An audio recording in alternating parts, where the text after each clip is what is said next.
seeing a lot of parent pushback nationally on all kinds of things, especially critical race theory. The transgenderism has really come to light.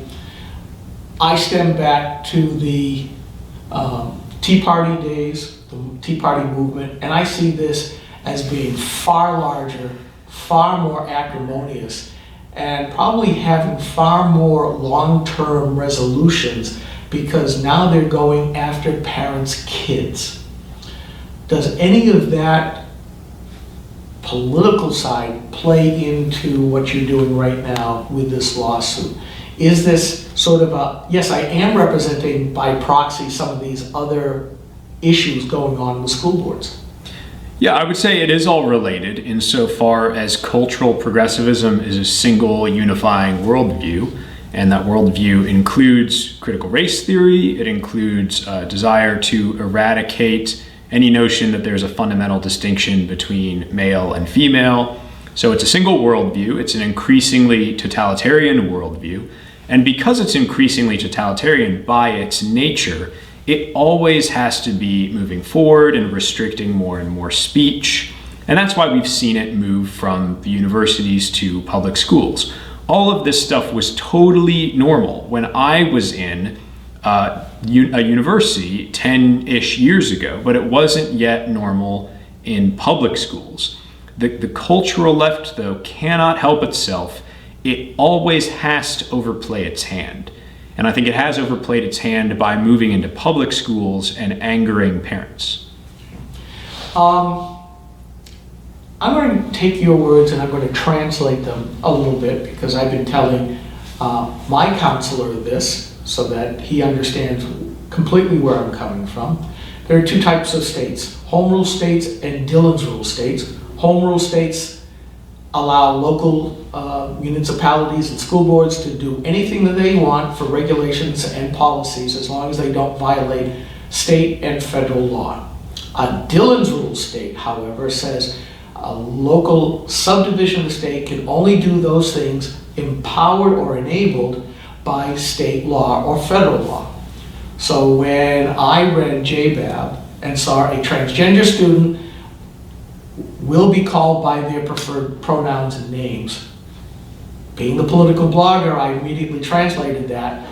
Where in this Dillons rule state of New Hampshire does a mere subdivision of the state gain the power to grant a new right to a minor child to coerce the speech of others, be they students or staff?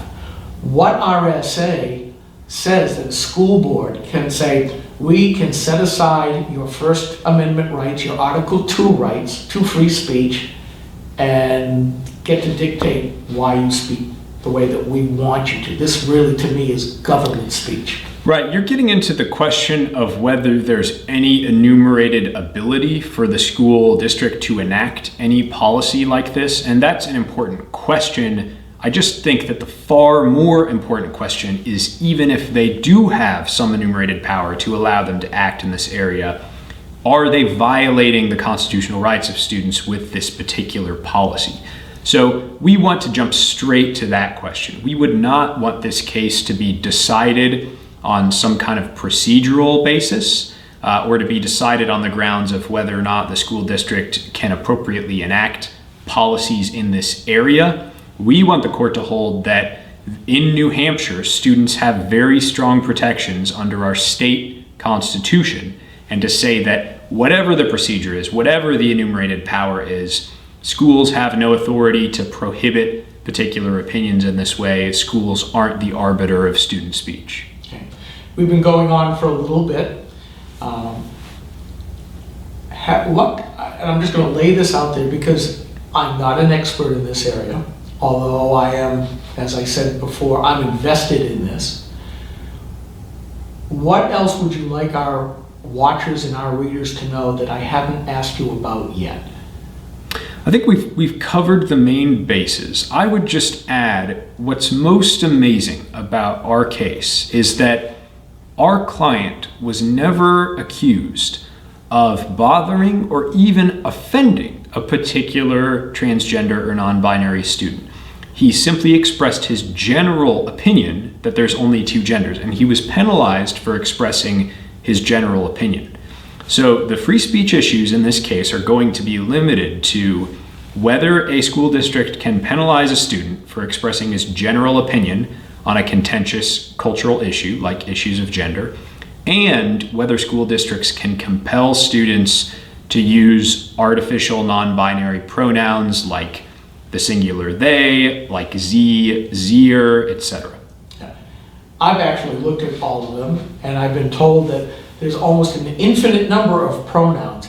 Heck, I can't even call my sons by their right names, and I'm supposed to remember almost a gazillion different formulations of made-up words to talk about things that people believe they are or are not. I'm not. This is a great point. This is a great point. And you haven't looked at all of them, of course, because they're indefinite. And I think any good cultural progressive would tell you the number of genders that are out there and the number of sets of pronouns that are out there that you are morally, at least, obligated to call certain people are indefinite.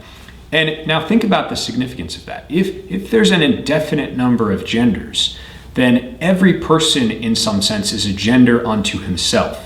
And so I think what this push for an infinite number of genders is really about is eradicating the concept of there being an important fundamental difference between male and female, eradicating the idea that there is any important biological distinction between the sexes. It's about making people irreplaceable and treating differences between people as things that are degrading and need to be corrected rather than things to be celebrated. I'll even go one step further. It's the erasure of the idea that the individual even exists, because without any uniqueness, nobody counts. And with that, I want to say thank you very much to Ian Huyett, who is the attorney associated with Cornerstone Action, who has brought this suit to defend this minor child against an overbearing and out of control SAU 16, because we've been writing about them for a long time on a whole bunch of issues. And I wish you luck. I'm a political blogger, not a journalist, so I get to express my own opinions here. Thank you, sir. Thank you very much, Skip, and thank you all for listening.